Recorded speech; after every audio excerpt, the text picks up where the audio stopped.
একটি প্রার্থনা, একটি বিশ্বাস আর শেষ মুহূর্তের একটি মাত্র গোল, এই তিনটি জিনিসই যেন বদলে দিল পুরো ম্যাচের ইতিহাস। ফুটবল বিশ্বের শক্তিশালী স্বাগতিক যুক্তরাষ্ট্রকে নিজেদের মাঠেই স্তব্ধ করে দিল ছোট্ট মুসলিম দেশ তুরস্ক।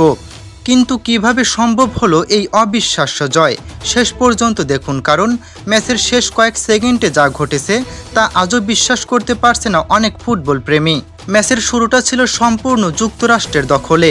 খেলা শুরুর মাত্র 3 মিনিটের মাথায় কর্নার থেকে আসা বল নিয়ন্ত্রণে নিয়ে দুর্দান্ত ফিনিশিংয়ে গোল করেন অস্টিন রাস্টি। গ্যালারি তখন আনন্দে ফেটে পড়েছে, মনে হচ্ছিল শক্তিশালী যুক্তরাষ্ট্র হয়তো সহজ জয় নিয়েই মাঠ ছাড়বে। কিন্তু তুরস্ক যেন অন্য এক গল্প লিখতে মাঠে নেমেছিল।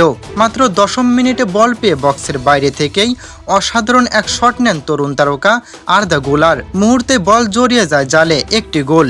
গোল করার পর আর্দা গুলার 2 হাত তুলে মহান আল্লাহর প্রতি কৃতজ্ঞতা প্রকাশ করেন।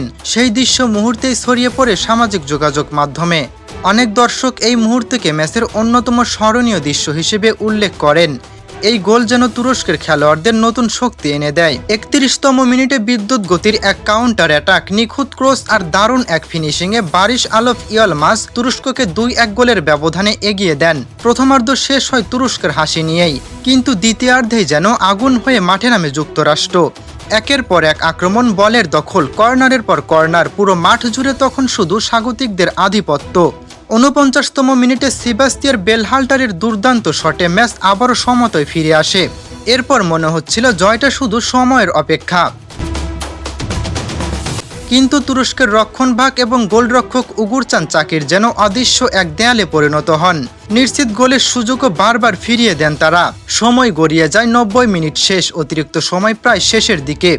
স্টেডিয়ামের হাজারো দর্শক যখন ড্র মেনে নিয়েছেন, ঠিক তখনই ঘটে ম্যাচের সবচেয়ে বড় বিস্ময়কর ঘটনা। তুরস্কের শেষ আক্রমণ, বল পৌঁছে যায় বদলি খেলোয়াড় কান আইহানের কাছে, একটি শট, একটি মুহূর্ত, তারপরেই গোল।